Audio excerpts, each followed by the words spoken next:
So, Now and Then. Sweet, pleasant, more of a mood and a vibe, I think, than a song, per se. Based on a demo that went unfinished by a guy sitting at his piano sometime in the late 70s, trying to write a song. A few good things. One, it's always a pleasure to hear John Lennon sing. This new release is proof that he just had a way with a 4 or 5 note phrase, melodically speaking. And now and then. It's something catchy and it sticks to your ears. That's nothing new and nothing we didn't know. Did he ever intend it for completion, let alone a release? Probably not. Was George right in 94 and 95 by saying, I don't think so? Probably. Paul and Ringo and Giles Martin and Peter Jackson have all done a nice job. I guess now here's where I'm going to say what I need to say, which is, Now and Then is the first and only Beatles song I've ever heard that when it comes on, I don't necessarily need to hear it. Although it grows on me every time I do hear it, and I'm enjoying it. Does the lyrics sound unfinished, simple to, dare I say, absurdity? Maybe. The Lennon simplicity is charming. The verse melody is pretty good Lennon. The melody of the third section from the demo that has now become the main chorus section is okay. It's also the first Beatles song I've ever heard where I couldn't stop thinking about the things I would do differently. I would like it to say, now and then I miss you, and in the end, I'm glad you were a friend to me, because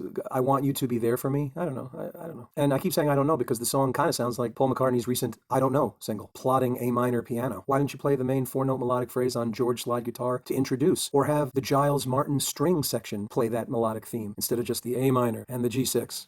Who am I to pick this apart? Who's anybody? I mean, it's a gift, right? But is it? Is it a gift? I thought Free as a Bird and Real Love were gifts. And yeah, this is a lovely thing. Another positive, I would say, is that Paul McCartney, by stepping back and being subtle in the way that he presents himself on this record, is him making a grand statement that, yes, Beatles begins and ends with John Lennon. Just like in the anthology book, it's a Lennon quote that says, by hook or crook, I'll be last in this book. And it's true. And okay, I think Paul McCartney is nothing if not respectful of the Beatles' legacy, and I think he's done a pretty great job of sustaining and cultivating it for posterity and prosperity, which he certainly deserves. I have a few more ideas. One is that I thought the string section should be more to the fore. Go George Martin, I Am the Walrus with it. Why not? And then when you're going to pay homage to George with a slide guitar solo, make it sound more like him at least. Like, why wouldn't you try to cop George's flavor on that? The middle bit that introduces what appears to be some background vocals from Because on that D major to D minor section into the instrumental bridge, that's pretty cool. So that opens the discussion of, well, then why don't you just pull all kinds of things from previous Beatle tracks, subtly put them in there, a la the Love album, which I also didn't think went as far as it should have, given that the band that we're talking about were nothing if not envelope pushers, playing with people's expectations, confounding their audience. Now and Then is a safe and polite farewell. And okay, you want to grab the youth, you could push it a little further in the spirit of the guy you're paying homage to. And now for a final idea, how about this? Given that the demo is from about, 1977, why not take a demo of Paul's from 1977 and a demo of George's from 1977? AI those vocals into isolation, day in the life it, do a mashup, and then the voices would all be from the same time. McCartney's voice, circa 1977. Maybe a little bit of George, circa 1977. And if you put those three elements together and create a whole new song, ooh boy.